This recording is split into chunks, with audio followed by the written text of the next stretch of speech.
Our hero coach will start. Sean Cunningham.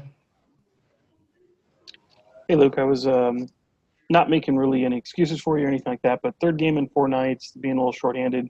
Could you tell your guys were just a little bit gassed, especially trying to make that run in the third?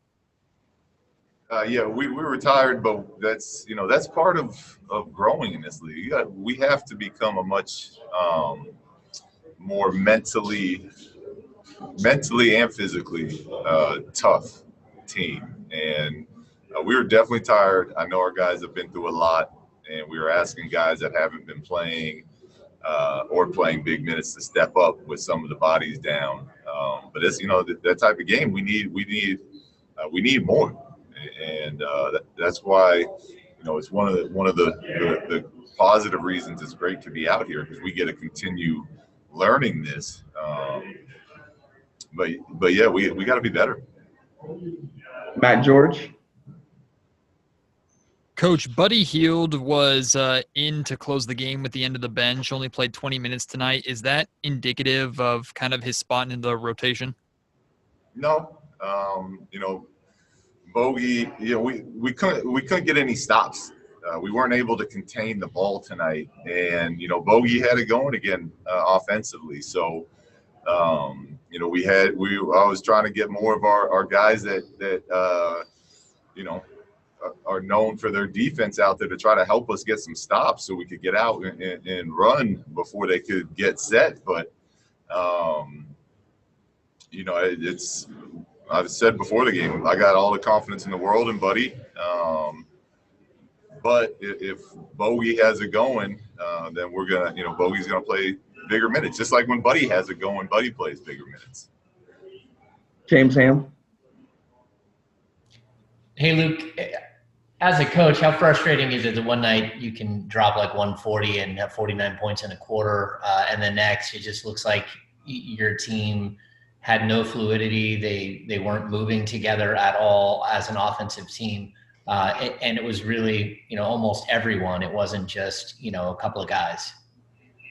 Yeah, it's, that's why as coaches, we're constantly harping on becoming good at all the other things. There's gonna, when we get to start winning consistently, it's not gonna be because we're hot every night, but we don't foul. We're disciplined on defense. We contain our man on the ball. And I know that's it's a lot to do, especially when there's not bigs. With some of the bigs that went down today, bigs back there to help clean it up, but it has to happen. So, the frustrating part as a coach is more, we continue to make some of these other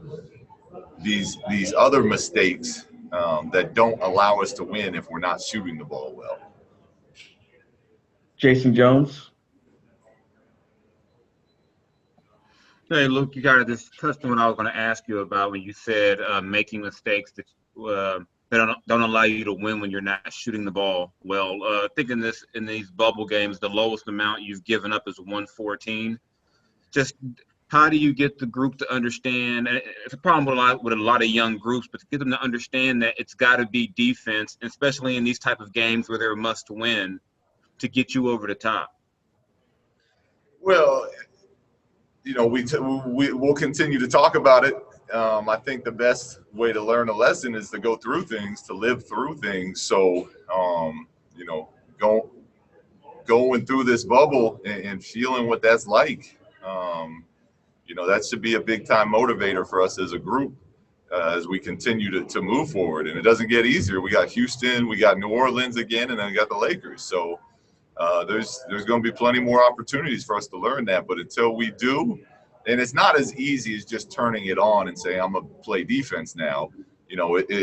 But it comes to why is it so important that when we're in practice, we continue to build the right habits, the rotations, where am my positioning on the floor, all these type of things all add into it. But it's got to be a priority for us as we continue to move forward. Tony Harvey.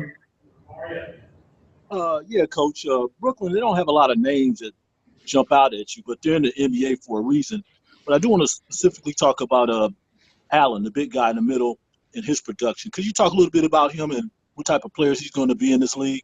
Yeah, he was a big part of our offense stalling out tonight. You know, they funneled everything to him. He's a young, active big that when he does switch, he can slide his feet, and we let that get in our heads. You know, I think that with them top locking our shooters all over the court, you know, we have to continue to attack. And then when we go to attack, if he comes over, we have to be ready to play, make, catch, and finish, or go through him and try to, you know, draw some fouls on him. So he had a huge impact in the game tonight, and he's a very good, talented young big in our league. Jason Anderson. Hey, Luke. What are you most disappointed in during this stretch there in the bubble? What is it that's gonna, you know, kind of bother you most as you guys leave there in a few days, probably? Ask me that question again when we're out of here, Jason. Right now, it's look, we're gonna continue to work. We're gonna continue to push to get better. And then when it's all said and done, I can answer that for you. Okay, fair enough. Richard Ivanowski. Hey, Coach. Daquan Jeffries played a lot in scrimmages, but not so much in NBA regular season games thus far. Tonight he got 25 minutes and seemed to be stepping up in place of Bazemore somewhat. How do you think he looked tonight, and will we see him a lot going forward? Well, he's been good. He's been good in the scrimmages. He's been good in his practice opportunities. But, you know, when you're in this type of setting, you go with players that have been there before, and that's, you know, kind of what we've been doing. So we're very pleased with what he has done and what he has shown us. But as far as going forward, a lot of that will depend on if Bazemore is ready to play again by the next game. And if he's not, then yeah, you know, we'll continue to see Daquan out there.